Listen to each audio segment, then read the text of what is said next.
Hey everyone, I'm Nadina Galle, and welcome to a brand new episode of the Internet of Nature podcast. I'm so glad you're here. This week, I'm thrilled to introduce you to Clara Rowe, the CEO of Restor. That's Restor with no E on the end, and it's the world's first map-based, open-source digital platform for getting restoration online. With all of the environmental problems in the world, it can be easy to forget that there are also many solutions, nature-based solutions. Across the world, there are people working every day to restore nature through reforestation, permaculture, and even just letting nature be. Organizing and visualizing this work, however, is a mammoth task, but it's a challenge Restor is up for.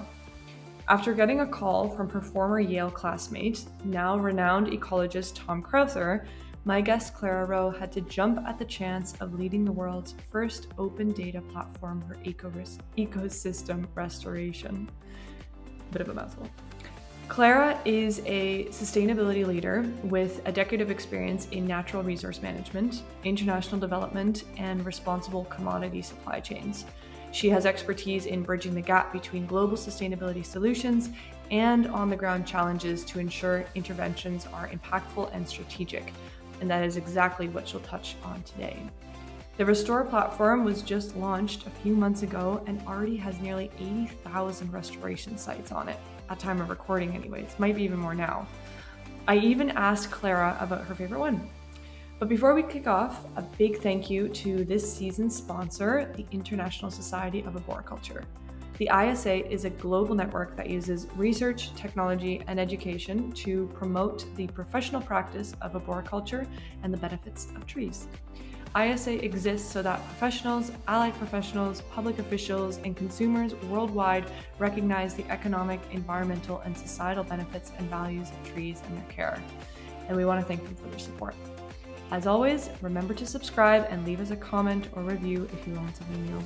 Enjoy this episode with Clara. Great. Hi, Clara. So nice for you to be here. Nice to be here. Thanks for coming on. Before we kick off, do you mind just introducing yourself?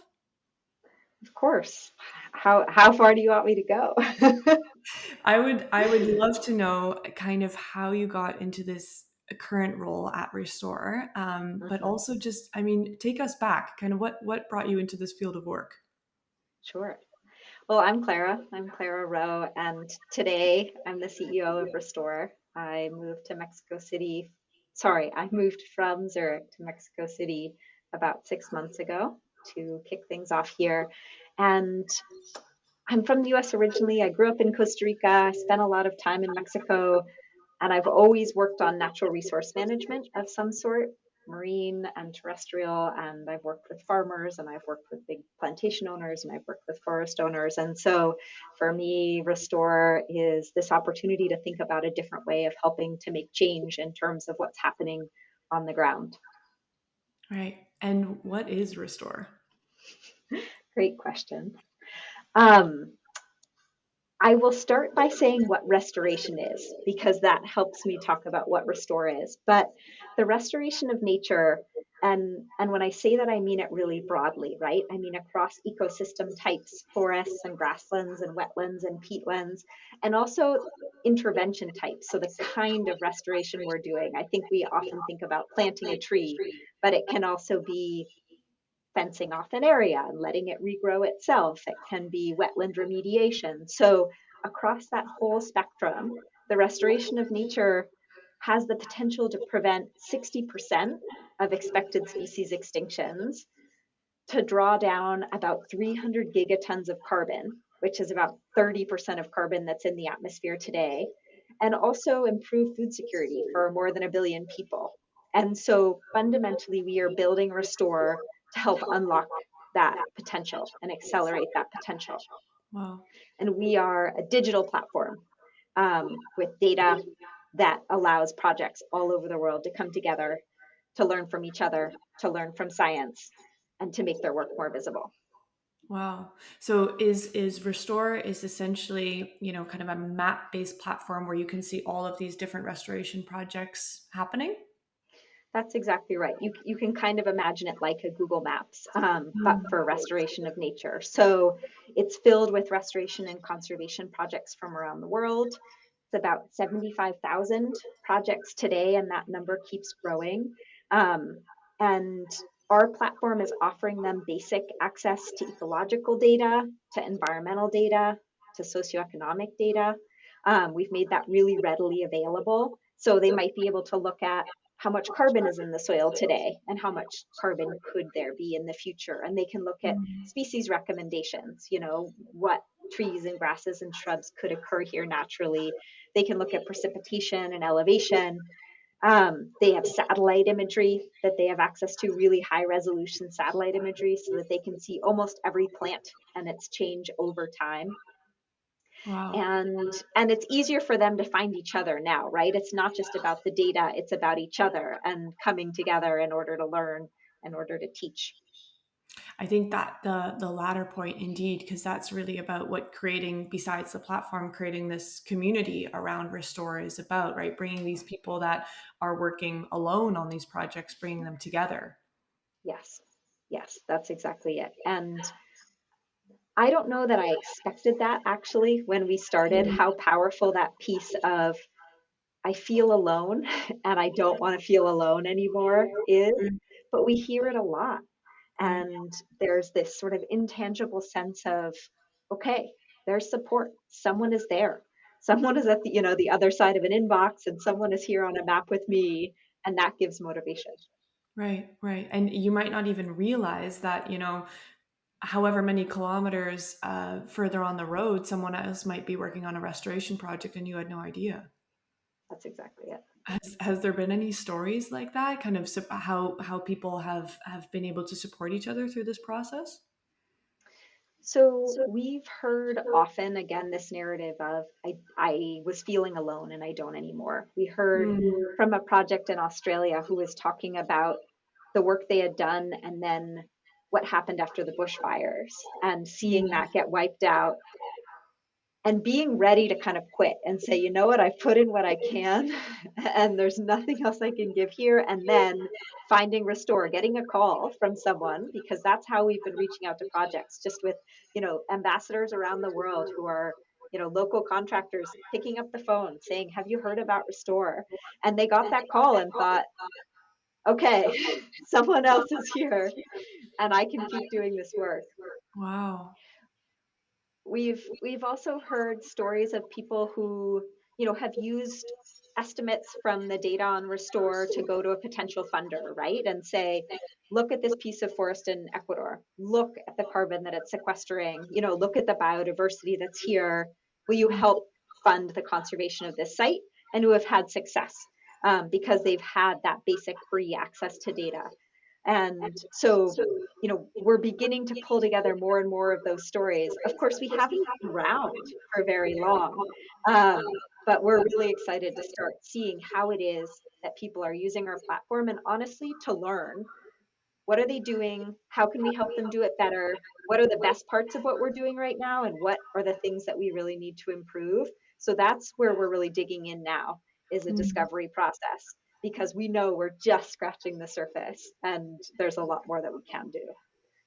And what's kind of the scale of the projects on Restore? Could something as small as setting up a permaculture installation on like in someone's backyard, like would that count for the Yes, Restore platform? yes, yes. Everything counts. Everything counts. Right now, the vast majority of sites are under a hectare, Wow. so under about 2 acres. Of course, we have many, many large sites as well, but I love that distribution because it shows Mm. that we're pulling from some of, I think, the most under-resourced projects in the Yeah. restoration space. There tend to be a few big ones that get a lot of attention, but we're really excited about building out that network and the Yeah. tendrils to the smallest projects. Right. That's incredible because I can assume that also kind of helps legitimize their work and hopefully also get that funding when necessary. We really hope that we become that platform of, you are now visible, you are now seen, and we can help you share the work that you're doing. Right, right. And how, I guess two questions. How did Restore come to be? Who are the brains behind it? And two, what is kind of the business model that helps drive Restore? So the kernel of the idea for Restor came from Tom Crowther and research that he was doing at ETH Zurich back in 2019. And they published a paper estimating how many trees could be restored on Earth. And they came up with this number, 1 trillion. And that caused all sorts of attention. People who were so excited about the potential and so excited about what it could do, people who were understandably skeptical about an oversimplified message of trees solving the problem, people who were worried that this would lead to monoculture plantations, and and also people who said, how do I get involved? And what can I do? What should I plant? Where should I do it? And so that was that kernel of the idea, was we need to get data into the hands of people who can actually do something with it, and we need to make that as responsible as possible, so that we're promoting restoration for the sake not only of carbon but of biodiversity and of people. So that was the seed, and then many of us have come on since then to help continue to co-create that vision. We continue to have a strong base in science and a strong connection to the Crowther lab at ETH Zurich, but we have spun off as an independent organization. We had a lot of early development support from Google on our platform, and that has been fully handed over to us today. And right now we're supported by philanthropic contributions, but our goal over time is to develop a suite of premium features on the platform that will allow us to become sustainable as a business. So we never need to make profit. We have a fundamentally nonprofit structure. But if we get to the point, and I hope and believe we will, that we generate revenue above costs, we will reinvest that in our community of users. So the smallest projects around the world who might not be able to afford the latest satellite imagery. And so we're really excited about building this regenerative business model that drives back value to the smallest projects. Right. And but to be able to log on to Restore and to log your project will always remain free. Yes. Right. Yeah. No, I think that's a beautiful way to kind of have, certain restoration projects that might have more funding, that might be able to pay for these premium features, knowing that any additional kind of profits really that come out of that might be able to be reinvested into the smaller organizations that might not have those means. Yes. And to be clear, everything that's on the platform today will continue to be free, and we're thinking about what are the things on top of that can add value. And it might be that they're adding value to the bigger conservation and restoration organizations. It might also be that they're adding value to larger institutions who want to invest in restoration. So there are many, many different actors here, and we know that nature-based solutions have exploded. And as we sit here and COP is happening, this is the big talking point. So there will be investment, and the question is how to do that well, how to do that responsibly. And we know that there are many needs for a tool like Restor for people who can pay, that allows us to ensure that people who should not need to because they're doing that work on the ground can always have it for free. Right.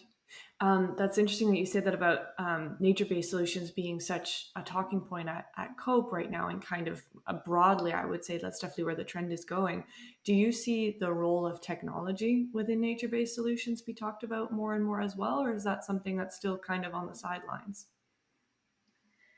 I think that technology is getting a lot of play. I think it's getting a lot of funding. I think it's getting a lot of attention. Having worked previously in a non-tech driven conservation field, I see now much more attention and much more funding towards this work, which to me motivates my desire to ensure that the privilege we have right now, we spread through to the projects on the ground, because that's where the change is happening, right? That's those places. Those are the places that we can't forget about, the places where forests are changing, grasslands are changing. That's where the resources ultimately need to go. Right, right. Speaking of more and more attention, Restor was recently a finalist for the Earthshot Prize. What is the Earthshot Prize, and what does it mean to be a finalist? Yeah, it's incredibly exciting for us. So the Earthshot Prize is a new prize this year that comes from the Royal Foundation of the Duke and Duchess of Cambridge, and their goal is to elevate environmental work in order to be able to create the next Earthshot, right? The parallel of the moonshot. How do we invest in solutions for solving the biggest challenges that nature faces and that we as face because of our relationships to nature? And so they selected 15 finalists across 5 categories, and then chose a finalist for each of those 5. And I was very honored that we lost to Costa Rica, who have been investing in supporting ecosystem restoration for decades. But it's an incredible cohort of organizations. And of course, behind those 15, thousands and thousands and thousands of others who are doing this work around the world. Yeah, no, absolutely. I wonder how many of those are already on the Restore platform too, if they are a restoration project. There are some. It's really exciting. Oh, that's really cool. That's really cool. Um, Great. Clara, I would love to hear about some of your favorite projects on the Restore platform. It's a good and hard question. One of my daily practices is to explore a different site every morning to just see like who's on there, what can I learn from them, where are the photos. But I'll tell you about a project that's very close to my heart because it's a project in Costa Rica where I grew up as a kid, and it's a it's a project that has a number of sites that are all interconnected because it's a trail project. It's a trail that's being built from the Central Mountain Range and going down to the coast. And so, what it's doing is linking patches of habitat and incentivizing restoration because it's bringing some low impact Oh, rural tourism. And so, you can see, you know, changes on people's farms. And then going down to the coast, you can actually see some mangrove projects because there's a fishery piece at the base. And it's for me, it's a place I know, it's a place I can feel, but now I also get a sense of it from the restoration perspective. that's very cool. It's almost like being able to see someone or a place that you know, but through a completely different lens. Yeah.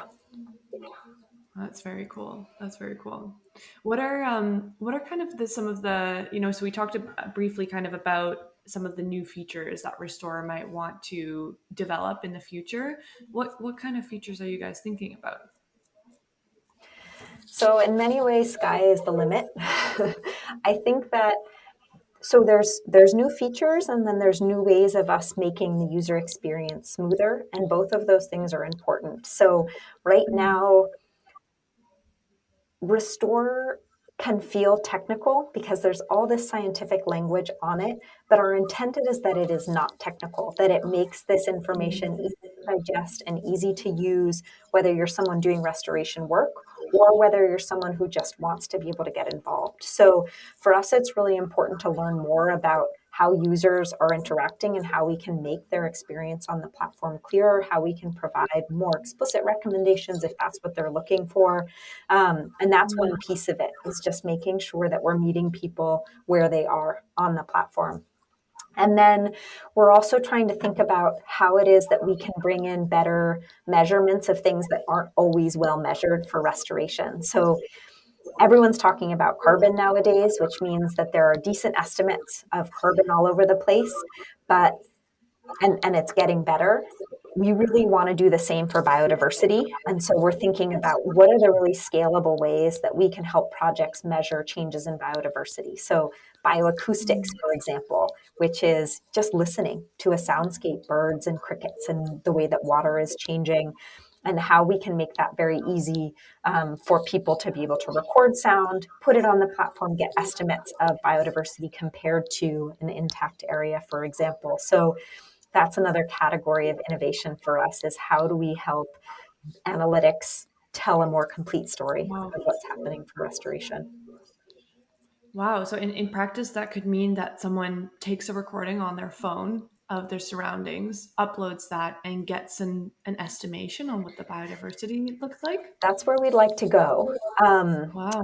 Right now, recordings often happen through specialized devices. They're cheap, but they're not, obviously as scalable as having a phone. You need to make sure that you're capturing the right data and that you've got the right sound range Right. on your machine. And then you have to be able to analyze that and you have to be able to compare it to something that's meaningful. So those, series of challenges that we want to overcome. But yes, like for me, anything that's on a phone means that it's scalable and means that we're creating Yeah. a solution that could eventually get into everyone's hands. Right. Speaking of phones, is Restore a mobile app as well, or is it just a desktop platform at the moment? So it is not an app. You could, of course, open it on a browser on your phone, but to be perfectly honest, it's not that well mobile optimized. And that is another thing for us as we move forward. We know that many of our users are opening Restore on their phones. So we want to make sure that we get there. We've started with desktop because for now, Restore is a semi-professional tool, helping people often in the workspace. And so we're imagining a lot of those people are doing it on their computer, but as we reach more and more remote areas, that may not always be Yeah. true. Right. Right.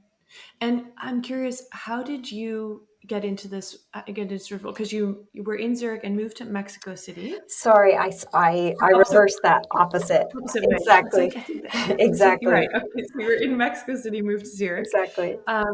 And so how did you come across even this position of CEO at Restore? How fill me in on that? Yeah, of course. So it's one of those small world things. So Tom Crowther, who I mentioned, the founder of Restor, he and I were at graduate school together at the Yale School of Forestry a number of years ago, and went off in our separate directions. And so he called me up last year and said, I'm starting this thing and Wow. would you want to come lead it, help me figure out where we want to take things next? And so I wasn't looking for a change. I loved the work that I was doing, but it was too exciting an opportunity to turn down. I And bet. so Yeah. that's how it You happened. can't say no to a call like that. No, Oh, very cool. And how's Zurich compared to Mexico City? I mean, that must be a change of pace. it is. It is. I'm adapting. I love Mexico City a lot. I mean, it's funny because I grew up in a really small town, so it's not that it's the city part of it that brings me in, but it's it's such a colorful and tactile and alive place. And in many ways, Zurich as a very Germanic place is the opposite of that. And I'm still trying to figure out, like, am I allowed to cross the road now? And what's the relationship between pedestrians and bikes and trains? And um, Right, so, right. and it's strange to move, of course, during COVID times. And it's a different way of interacting with people and interacting with the city. So Absolutely. Yeah, it always takes time, but I've moved a lot. So absolutely. Right. Okay. So you're a chameleon in that in sense. that sense. Wow. And what's something I'm curious. So when obviously you're going traveling all over the world, especially recently, you're pitching Restore to whether it's governments or perhaps investors or funders or even just users. What are some of the most kind of common misconceptions that have come up that people might have about Restore Yeah. or about the technology driving Yeah. it? So I think we've touched on some of them, but there's often this misconception about restoration or oversimplification, right? That restoration is planting trees. So that's one that I try to talk about a lot. How there are many ecosystems, how there are many ways of doing restoration, and how often the cheapest and most effective thing is just leave it alone and it'll come Let back. nature do its work. Let nature Yeah. do its work. Um, we also come across the misconception that Restore is a scientific platform for scientists specifically. And as I mentioned, that's not who we want to be. We want to support people doing work on the ground. And so partly that's a communications challenge. It's a UI challenge. How do we make sure that the way that we're showing this is useful? But I think it's also in some ways about de-emphasizing the importance of the data that we share, which seems sort of ironic, right? Like, hey, we're this open data platform, But I really believe that data is just the starting point, and that the real power in what we're building, the projects and the people behind the projects, and bringing those people together and opening them up to the wider world. So that's something also that I'm trying to bring into the way that I talk about Restore more and more. Right, right. And you mentioned some of the controversy, I guess is the best way to put it, that came, especially Tom and the Yeah. Crowther labs away after that paper. Has there been anything similar with the launch of Restore? You know, we've gotten we're really lucky in that we have a broad range of science advisors. So of course we're getting strong input from the Crowther lab, but we've brought also economists and people who are thinking about the social aspects of restoration, and another other ranges of expertise in.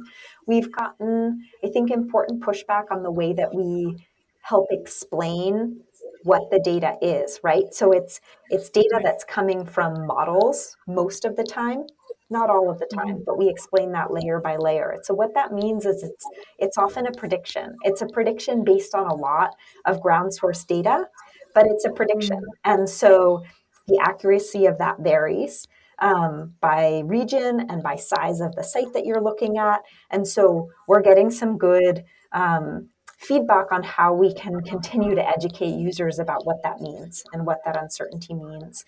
Right. So yeah, a number of things that for us, I think, are just enriching and how it is that we're building the platform.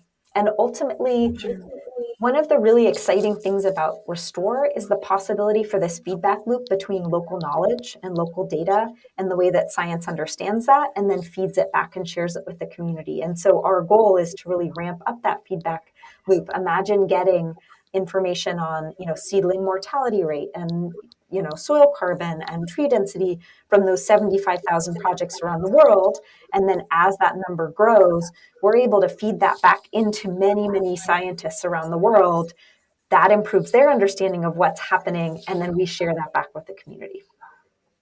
And I think that's what's missing a lot of the time, right? Is that local Yes. knowledge, whether that's local expertise that's in people's brains that you want to try to understand and be able to incorporate, but also just local site conditions, which of Yes. course can vary greatly. Yes.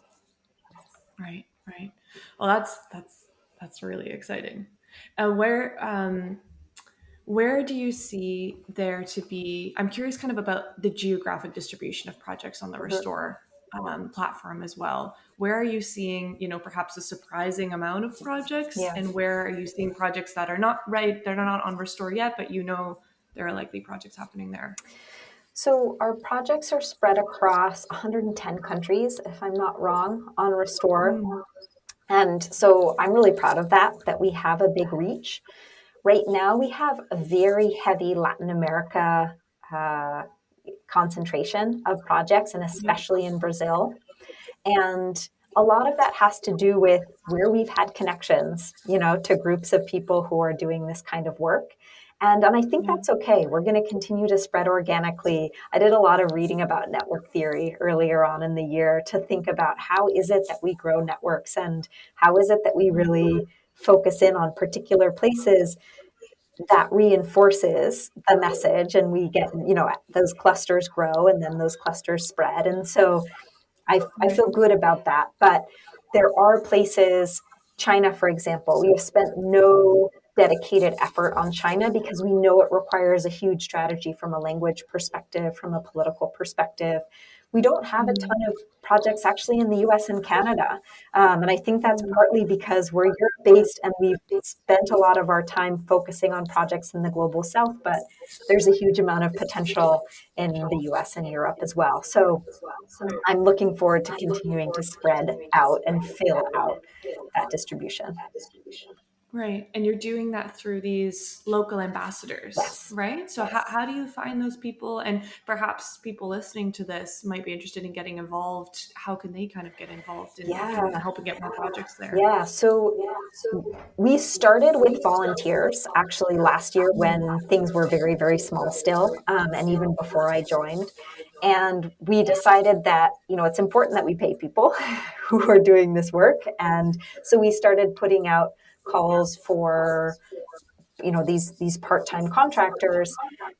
Right. We've spread that through our networks with the UN and the UN Decade. We've spread that through word of mouth, and we've been able to find just really fantastic people in lots of different places. And so Wow. I think an important balance for us to strike, again, as I say, it's important to pay people for their work. We also know that there are people who have maybe an hour of time in a week and they do want to volunteer, or they're retired and they could do that. And so I think our challenge as an organization is making sure that we capture that in a way that feels fair, in a way that feels equitable. But that's something that, we're working through. And I look forward to keep doing that in a way that feels meaningful and right. Right. And how big is the Restore team, kind of including all of those ambassadors? A little over 20, including those ambassadors. That's exciting. Yeah. Wow. And with plans to kind of grow, or are you kind of Yes.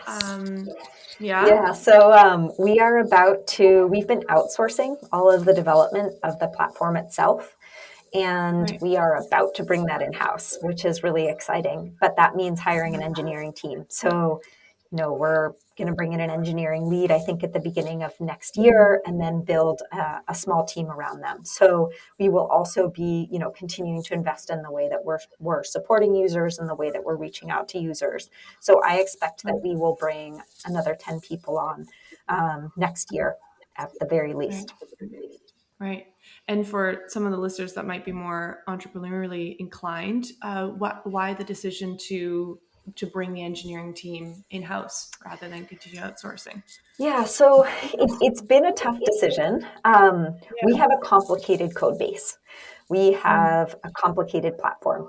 And that means that we went from Google doing the first bit of development, handing it over to us, outsourcing it. We've had a few different people having to get up to speed, what the code looks like, and having to patch together the way that they're thinking about it. And we are ready for that to be in-house, for us to invest in people really understanding the code base. And so because of that complexity, and because of the fact that, we're trying to build this complicated thing that interacts with users and customers, and scientists, we think it's important to have a core team who really fully understands that all together. Yeah. No, that makes sense. And for the average listener, how can they get involved with Restore? So a number of different ways. One is, if they're ready to support a project directly, they can use Restore as a way to start searching for places that might need support, volunteer support, financial support. And there's a simple filter function. I hope it's simple. It probably will become simpler over time, where you can look for organizations in your particular region that are looking for that kind of financial or volunteer support. So that's one. You can think about doing restoration in your own backyard. If you have a backyard, if there's a local park, that means that Restore provides a place for you to start. Again, you can draw shape around your backyard. You can look at what's the potential here. You'll probably have to do some of your own digging. What are the ways that I can connect with a local botanical garden, and they can give me some really local advice about species. But that's a place to start on Restore. And then, I always say, sign up to our newsletters and follow us on social media, educate yourself about what restoration can be, follow along, and we're going to continue to put things out into the world that we hope will make it easier and easier to get involved. So if you don't see something for you right now, follow us, and there will be something there for you in the future. Right. Yeah. I would just want to encourage everybody to just log on and see what's happening in their area. I think they'd probably be pleasantly surprised. It's inspiring. People are doing really incredible work. And the more eyes we have on that, the more transparency there is around how that's happening and how it can be improved and who else can get involved, the better. Yeah. No, I just love the approach of, for lack of a better term, like putting the spotlight on the little guys, the real people that are working on local ecosystem restoration on the ground, and being able to highlight their work in a really positive fashion. I think that's pretty incredible, and clearly hit a niche in the market. it's the best part of our day when the people who are doing the outreach work, the group text, right? Look at these photos Yeah. from Tanzania, like we got another batch and they're really excited to be able to share with us what we're doing. And so it's like we get these little pieces. But for us, it's just so cool to be able to see and then highlight that work. Oh, that's incredible. That's incredible. I'm curious if we just go all the way back, like, Clara as a 6-year-old, in terms of what you were interested in then, like, could you, now that the role that you're in and the potential, the impact potential that it has, can were you as a kid thinking like, that's what I want to do, that's what I want to be involved with? Or I'm always curious about kind of how people bring that love Yeah. for ecology but also that business sense and entrepreneurship together, and if it had its roots in childhood. Yeah, I was interested in everything. And I was curious about everything. And my parents spent a lot of time outdoors and brought me outdoors a lot. And I think stewardship was a very important part of, how I grew up. Before we moved to Costa Rica, we lived in a cabin with no running water in New Hampshire, and that's where I was born, at home, and that's always been really central to the things that are important to me and the things that are important to my family. And I think the only thing that I wouldn't have expected about the way that I've gotten involved at Restor is the tech focus.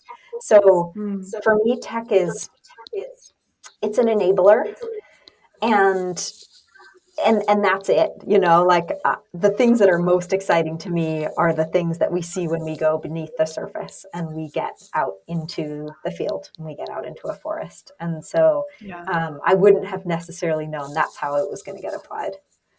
Yeah, yeah. No, but I'm glad you say that, because that's really the whole point of this podcast, is to show people that, especially in the ecology world, technology is not something to be afraid of. Technology can indeed be used as a tool to help us get to those, that greener planet that we all want.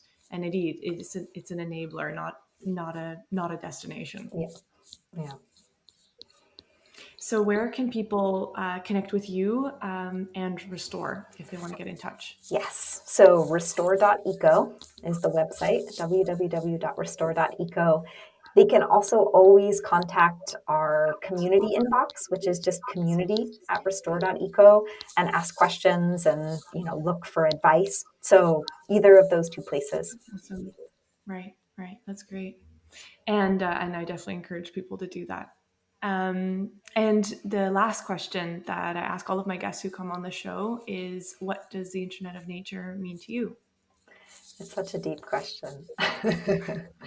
And it's honestly not one that I stopped and thought about until I listened to your podcast. So thanks for it. And I guess for me, the Internet of Nature is this growing collection of knowledge, right? Knowledge that has been digitized somehow that relates to the natural world. And so it's the possibility that bringing this knowledge together in one place can bring in terms of new connection and new wisdom. And it's also potentially the peril that we only have an online experience of nature, right? And this fundamental disconnect that we start to have from real places on Earth. So I see the opportunity and I see the danger. And I think we just have to be able to see through that to those places. Absolutely. Well, I think that's a beautiful place to end it. Thank you for coming on. Thanks so much for having me.